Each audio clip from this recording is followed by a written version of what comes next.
Hello and வணக்கம். நான் Sudeshan, founder of Tamil trader with 9 years of experience in trading. இன்னைக்கு நம்ம வந்து சூப்பரான கேப் ஸ்ட்ராட்டஜி பார்க்க போறோம். அதாவது முதல்ல கேப்னா என்ன, அதுக்கப்புறம் இந்த கேப் ஸ்ட்ராட்டஜி என்ன, இது ஏன் வந்து சூப்பரான கான்செப்ட் அப்படின்ட்டு எல்லா விஷயங்களும் நான் வந்து உங்களுக்கு ரொம்ப ஷார்ட் அண்ட் ஸ்வீட்டாக எக்ஸ்பிளைன் பண்ண போறேன்.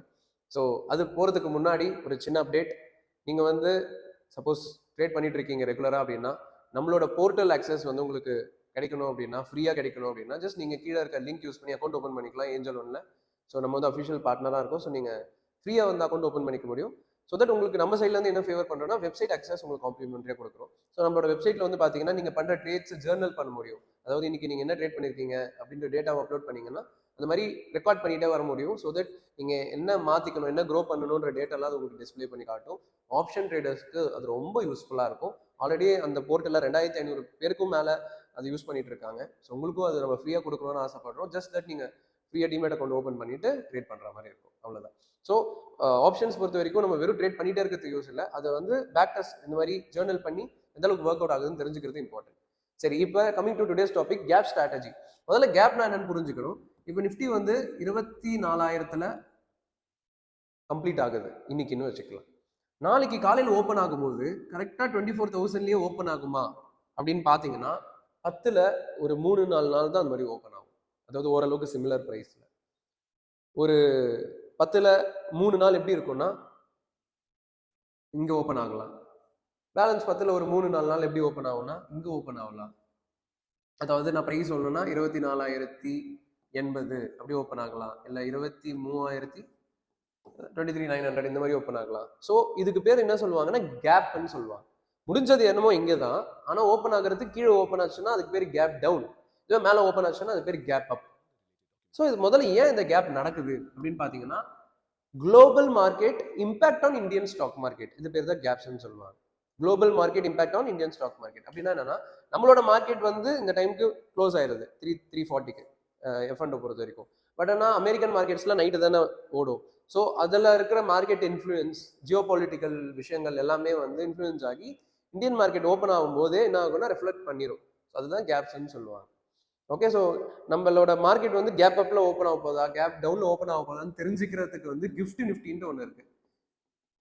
கிஃப்ட் நிஃப்டி நீங்க வந்து கூகுள் பண்ணாலே கிஃப்ட் நிஃப்டி பத்தி தெரிஞ்சுக்கலாம். கிஃப்ட் நிஃப்டி அப்படின்னு டைப் பண்ணாலே அது வந்து கேப் அப் ஆகுமா, கேப் டவுன், எவ்வளோ பாயிண்ட்ஸ்ல நிஃப்டி ஓப்பன் ஆகும் அப்படின்றத அது மூலமா ட்ராக் பண்ணுவாங்க. எனிவேஸ் அது நமக்கு அவ்வளோ தேவைப்படாது, சும்மா தெரிஞ்சுக்கிறதுக்காக நான் அதை பத்தி சொல்றேன். ரைட். ஸோ இப்போ கான்செப்ட் என்னன்னா, கேப் ஆயிருச்சு, ஓப்பன் ஆயிருச்சு, அதுக்கப்புறம் நான் என்ன பண்ணணும்? நான் வந்து ஆல்ரெடி பிளான் பண்ணி வச்சிருந்தேன், ஆனால் என்ட்ரி எடுக்க முடியாம இந்த மாதிரி கேப் ஆயிடுச்சு, நான் என்ன பண்றதுன்னா நான் உங்களுக்கு கிளியரா எக்ஸ்பிளைன் பண்றேன். ஸோ ஃபர்ஸ்ட் நீங்க என்ன புரிஞ்சுக்கணும்னா, கேப் அப்புக்கு நம்ம ஒரு ஸ்ட்ராட்டஜி பார்க்க போறோம். அதோட அப்படியே ஆப்போசிட் வெர்ஷன் தான் கேப் டவுன். சரியா? முதல்ல கேப் அப்புக்கு என்ன கான்செப்ட்னு பார்க்கலாம். இங்க மார்க்கெட் முடிஞ்சிருக்கு, லெட்ஸ் சே 24,000 நான் சொன்ன மாதிரி, அண்ட் ஓப்பன் ஆகிறது வந்து 2400ன்னு வச்சுக்கலாம். 100 பாயிண்ட் கேப் அப்ல ஓப்பன் ஆகுது. இப்போ இப்படி ஓப்பன் ஆகி என்ன பண்ணுது, கேண்டில்ஸ் வந்து ஏற ஆரம்பிக்குது. ஸோ நீங்க என்ன பண்ணணும்னா, ஃபர்ஸ்ட் 15 மினிட்ஸ், அதாவது ஓப்பன் ஆயிருக்கு பாத்தீங்களா, அந்த ஓப்பனிங் கேண்டிலோட லோவஸ்ட் பாயிண்ட், இப்போ எக்ஸாம்பிள் இதுதான் லோவஸ்ட் பாயிண்ட், அதை மார்க் பண்ணிக்கணும்.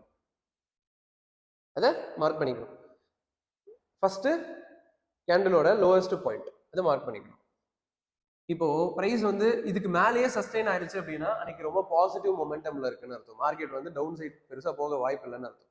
பட் ஆனால் கொஞ்ச நேரம் கழிச்சு இந்த மாதிரி இறங்க ஆரம்பிச்சு இப்படி வந்து இது பிரேக் அவுட் ஆகுதுன்னா இது வந்து புட் ஆப்ஷனுக்கான சைன், செல் என்ட்ரின்னு அர்த்தம். அங்கிருந்து மார்க்கெட் இறங்குறதுக்கு நிறைய வாய்ப்புகள் இருக்குன்னு அர்த்தம். இப்படி ஏறி இப்படி இறங்குதுன்றத லாஜிக். ஸோ நீங்க மேல அப் சைடுக்கு என்ட்ரி இருக்கானா இல்ல, you need to understand. Gap up ஆயிடுச்சுன்னா நம்ம வந்து டவுன் சைட்ல ஆப்பர்ச்சுனிட்டி கிடைச்சா என்ட்ரி எடுக்க போறோம், இல்லைன்னா என்ட்ரி எடுக்க மாட்டோம். இதுதான் லாஜிக். ஸோ கேப் அப் ஆகுது, ஆன உடனே முதல் கேண்டில் இருக்கு இல்லையா, இதுக்கு நான் யூஸ் பண்ற டைம் ஃப்ரேம் வந்து you can take any time frame, but இது வந்து ஒரு கான்ஸ்டன்டா நீங்க பழகிறதுக்கு ப்ராக்டிஸ் பண்றதுக்கு எடுத்துக்கலாம். 5 மினிட்ஸ் டைம் ஃப்ரேம் வச்சுக்கிறேன். ஸோ இப்போ 5 மினிட்ஸ் டைம் ஃப்ரேம் வச்சிடுறீங்க. ஃபர்ஸ்ட் கேண்டில் ஓப்பன் ஆகுது, முடியுது, ஃபர்ஸ்ட் கேண்டில் முடியுது. ஸோ அந்த லோவஸ்ட் பாயிண்ட் இருக்கு இல்லையா, அதை மார்க் பண்ணிடுறீங்க. சப்போஸ் மார்க்கெட் மேலே போயிட்டே இருந்துச்சுன்னா ஓகே, நம்மளுக்கு என்ட்ரி கிடையாது. பட் சப்போஸ் இப்படி வந்து இப்படி பிரேக் அவுட் கொடுத்துச்சுன்னா நம்மளுக்கு செல் என்ட்ரி, அதாவது டவுன் சைடு என்ட்ரின்னு அர்த்தம். இதுதான் கேப் அப் ஸ்ட்ராட்டஜி. இப்போ கேப் டவுன் சொல்றேன், அப்படியே ஆப்போசிட் வெர்ஷன். கேப் டவுன் எப்படி ஒர்க் ஆகுது பாருங்க. 24,000ல மார்க்கெட் இருந்திருக்கு, ஓப்பன் ஆனது என்னமோ 23,800ன்னு வச்சுக்கலாம். அண்ட் ப்ராபப்ளி இப்படி ஓப்பன் ஆகி இந்த மாதிரி கீழே போயிட்டு இருக்கும். ஸோ நம்ம என்ன பண்ணுவோம், இந்த கேண்டலோட ஹையஸ்ட் பாயிண்ட்டை மார்க் பண்ணிப்போம். மார்க் பண்ணிட்டு எப்போ கேண்டில் வந்து இந்த இடத்த இப்படி கிராஸ் பண்ணி முடிக்குதோ ஒரு 5 மினிட்ஸில், அதான் என்ட்ரி. ஸோ தட் இங்கேருந்து அப்படியே மேலே போகும். அந்த கேப்பை வந்து கவர் பண்ணுன்றது தான் வந்து யூஸ்வல் ஐதீகம். But it is not like எல்லா வாட்டியும் அதை பண்ணணும்னு அவசியம் இல்லை. பட் இந்த மாதிரி நம்மளுக்கு என்ட்ரி கிடைச்சதுன்னா we can take entry. So இதுதான் என்ட்ரி. என்ட்ரியில் நம்ம கிளியர் ஆகிட்டோம்னா அடுத்து ரிஸ்க் மேனேஜ்மெண்ட்குள்ளே போகலாம், அதாவது எக்ஸிட்குள்ளே போகலாம். ஸோ என்ட்ரி வந்து I hope you are very clear. Gap அப்னா இப்படி பண்ணணும், கேப் டவுன்னா இப்படி பண்ணணும், அவ்வளோதான். ரெண்டு பக்கமும் போடக்கூடாது. இங்கே அப்படி கிடையாது. ஓகே, அதனால் ஒரு பக்கம் தான் நம்ம என்ட்ரி எடுக்க முடியுன்றதை நீங்கள் புரிஞ்சுக்கணும். சரி, இப்போ coming to stop loss target. நான் எப்பவுமே வந்து ஸ்டாப் லாஸ் டார்கெட்ஸ் பொறுத்த வரைக்கும் ஒரே similar kind of stop loss and targets தான் நான் யூஸ் பண்ணுவேன். Which is like 15% from entry price. நான் ஒரு 70 ரூபா ஷேர் அப்படின்னா 58 ரூபா 59 ரூபாயில் ஸ்டாப் லாஸ் போடுறோம். அதான் 15%. அண்ட் டார்கெட் வந்து 1.5 டைம்ஸ். ஸோ 16 ரூபா 17 ரூபா டார்கெட் வரும். ஸோ 70 ரூபாயில் என்ட்ரி ஆகிறேன், 58 ரூபாயில் ஸ்டாப் லாஸ் போடுறேன். என்னோட டார்கெட் வந்து பார்த்தீங்கன்னா 86 ரூபா 87 ரூபா அந்த மாதிரி வரும். ஸோ நான் யூஸ்வலாக எடுக்கிற ஸ்ட்ரைக்ஸ் வந்து பார்த்தீங்கன்னா 60 ருபீஸ்லேருந்து ஒரு 70 ருபீஸ் ரேஞ்சு நிஃப்டி ஷேர். இதுதான் வந்து நான் யூஸ்வலாக எடுப்பேன். மோஸ்ட்லி இது அட் தி மணியாக இருக்கும், இல்லை அட் தி மணியோட கொஞ்சம் கீழே இருக்கும், அவ்வளோதான். ஸோ இதுதான் வந்து பிகினர் ஃப்ரெண்ட்லின்ட்டு நான் ஃபீல் பண்ணுறேன். ஒன்ஸ் நீங்கள் நல்லா பழகினதுக்கப்புறம் 100, 120, 140 அந்த மாதிரி நிஃப்டிலாம் கூட எடுக்கலாம். ஆனால் இப்போதைக்கு அது ரிஸ்க் ஜாஸ்தி. அதனால ஒரு 60 to 70 ருபீஸ் ஷேர்ன்றது ஒரு டீசென்ட் ஷேர்ன்றது you need to understand. So entry எடுத்ததுக்கப்புறம் இந்த மாதிரி நீங்கள் பண்ண போகிறீங்கன்றத ஞாபகம் வச்சுக்கோங்க. ஸோ இதுதான் வந்து கேப் கான்செப்ட். பட் இந்த கேப் கான்செப்ட் பொறுத்த வரைக்கும் நீங்கள் இன்னொரு விஷயமும் ஞாபகம் வச்சுக்கணும். இது வந்து எல்லா டைமும் ஒர்க் ஆகாது, இதுலேயுமே ஃபெயிலியர்ஸ் இருக்கும். அதனால தான் ரிஸ்க் மேனேஜ்மெண்ட் இஸ் இம்பார்ட்டன்ட். நான் எப்பவுமே சொல்கிற மாதிரி ஒரு 10ல் 5 அப்படின்றது தான் நம்ம எப்பவுமே எஸ்டிமேட் வச்சுக்கணும். 10ல் 5 ட்ரேட் நான் வின் பண்ணுறேன், 5 ட்ரேட் தோக்குறேன்றதை நம்ம மைண்ட் செட்டில் நீங்கள் வந்து ஸ்ட்ராங்காக பிலீவ் பண்ணணும். ஸோ அந்த மாதிரி பண்ணும்போது என்ன ஆகும்னா, ஒரு ட்ரேட் தோக்கும் போது நீங்கள் ரொம்ப ஃபீல் பண்ண மாட்டீங்க. ஐயோ என்ன ஆகுது, என் காசு போகுது அப்படின்லாம் இல்லாமல் இது ஒரு பார்ட் ஆஃப் தி ப்ராசஸ்ன்றதை நீங்கள் வந்து ஸ்ட்ராங்காக புரிஞ்சுப்பீங்க. ஓகே, ஸோ இந்த கான்செப்ட் உங்களுக்கு பிடிச்சிருக்குன்னா ஃபஸ்ட்டு டெமோ பண்ணுங்கள். அண்ட் எப்பவுமே நான் சொல்கிற மாதிரி ட்ரேடிங்கில், அதாவது எஸ்பெஷலி ஆப்ஷன்ஸ் பொறுத்த வரைக்கும் எந்த அமௌண்ட் நீங்கள் இழக்கிறதுக்கு ரெடியாக இருக்கீங்களோ அது மட்டும் தான் நீங்கள் இன்வெஸ்ட் பண்ணணும். உங்களால் முடியாத அமௌண்ட்டை தயவு செஞ்சு இதில் இன்வெஸ்ட் பண்ணாதீங்க, ட்ரேட் எடுக்காதீங்க. Okay, options is always risky. 10ல் ஒருத்தவங்க தான் இதில் சம்பாதிக்கிறாங்க. இந்த விஷயங்கள்லாம் நீங்கள் தெரிஞ்சுக்கிட்டு தான் ஆப்ஷன்ஸ் பண்ணணும். இப்போ நம்ம கேப் ஸ்ட்ராட்டஜிக்கான ஒரு எக்ஸாம்பிள் பார்த்துட்டு இருக்கோம்.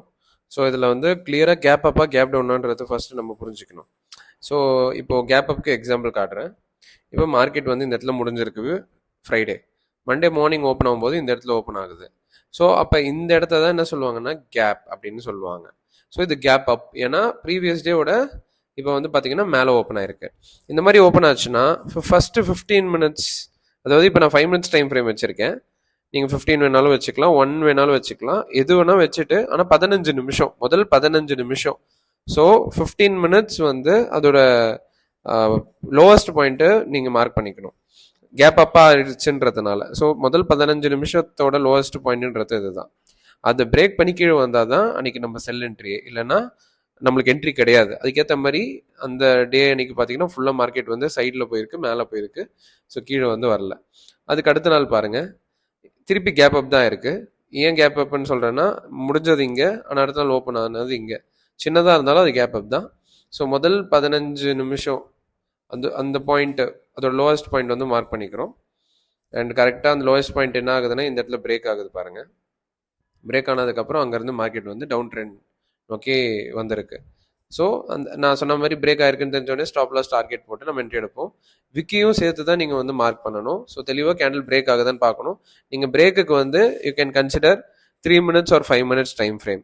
ஸோ குழப்பமாக இருக்கணும், 5 மினிட்ஸ் நீங்கள் சிம்பிளாக வச்சுக்கிட்டிங்கன்னா போதும். இப்போ நான் வச்சிருக்க மாதிரி. ஓகே, இப்போ நான் வந்து உங்களுக்கு கேப் டவுனுக்கு ஒரு எக்ஸாம்பிள் காட்டுறேன். ஸோ இதுதான் வந்து பார்த்தீங்கன்னா கேப் டவுனுக்கு ஒரு எக்ஸாம்பிள். மார்க்கெட் வந்து முடிஞ்சது இங்கே, அடுத்த காலையில் ஓப்பன் ஆனது இங்கே. இது 5 மினிட்ஸ்ன்றதால முதல் 3 கேண்டில் தான் வந்து 15 மினிட்ஸ். ஸோ அதோட ஹையஸ்ட் பாயிண்ட்டை மார்க் பண்ணிக்கணும், விக்கியும் சேர்த்து மார்க் பண்ணணும். ஸோ நான் மார்க் பண்ணிட்டேன். கரெக்டாக மார்க்கெட் வந்து என்ன ஆகுதுன்னா இந்த இடத்துல 5 மினிட்ஸ் டைம் ஃப்ரேமில் பிரேக் அவுட் கொடுக்குது. ஸோ அதுதான் நம்மளோட என்ட்ரி, அந்த கேள் முடிஞ்சோடனே என்ட்ரி. ஸோ அங்கேருந்து மார்க்கெட் வந்து மேலே போகணுன்றது தான் எதிர்பார்ப்பு. ஸோ இதுதான் வந்து கான்செப்ட்டு. நான் எப்போவுமே ஸ்ட்ராட்டஜிஸ் பற்றி சொல்கிற மாதிரி எல்லா ட்ரேடும் நம்ம வின் பண்ண முடியாது. ஸோ 10ல் 5 வாட்டி நம்ம வின் பண்ணால் கூட அது வந்து பெஸ்ட்டுன்றதை நம்ம புரிஞ்சுக்கணும். ஓகே, ஸோ இதை வந்து ஃபஸ்ட்டு ரிசர்ச் பண்ணி டெமோ பண்ணுங்கள், உங்களுக்கு ஒர்க் அவுட் ஆகுதான்னு பாருங்கள். அட்லீஸ்ட் ஒரு மாதம் நீங்கள் டெமோ பண்ணீங்கன்னா தான் இது எந்த அளவுக்கு ஒர்க் ஆகுது, எந்த அளவுக்கு ரிஸ்க் ரிவார்ட் இருக்குன்றது வந்து உங்களுக்கு புரியும். ஓகே, ஸோ அடுத்த கிளாஸில் நான் வந்து உங்களை சந்திக்க போகிறேன். அதுக்கு முன்னாடி நான் சொன்ன மாதிரி டிமேட் அக்கௌண்ட் வந்து நீங்கள் ஓப்பன் பண்ணிக்கலாம். கீழே டிஸ்கிரிப்ஷனில் லிங்க் கொடுத்துருக்கேன். ஸோ தட் உங்களுக்கு அந்த ஜேர்னல் ட்ரேடிங் டூலை நீங்கள் ஃப்ரீயாக யூஸ் பண்ணிக்க முடியும். ஸோ அது வந்து கண்டிப்பாக உங்களோட ட்ரேடிங்கை நல்லா இம்ப்ரூவ் பண்ணுன்றதுல வந்து டவுட்டே கிடையாது. ஸோ அதோட அக்சஸ் உங்களுக்கு வேணும்னா நீங்கள் நம்மளோட லிங்க்ல டிமேட் அக்கௌண்ட் ஓப்பன் பண்ணுற மாதிரி இருக்கும், which is like given in the description. Okay, and admin கிட்டையும் நீங்கள் அதை பற்றி கேட்டுக்கலாம். கிளாஸ் பற்றியும் நீங்கள் கேட்கலாம், அட்மின் கிட்ட கேட்கலாம், இல்லை அக்கௌண்ட் ஓப்பனிங் பற்றியும் நீங்கள் கேட்கலாம். ஓகே, ஸோ அடுத்த வீடியோவில் சந்திப்போம். இன்னொரு நல்ல சூப்பரான கான்செப்டோட நான் வந்து சந்திக்க போகிறேன். ஸோ அண்டில் தென் இதை ப்ராக்டிஸ் பண்ணுங்கள். நன்றி.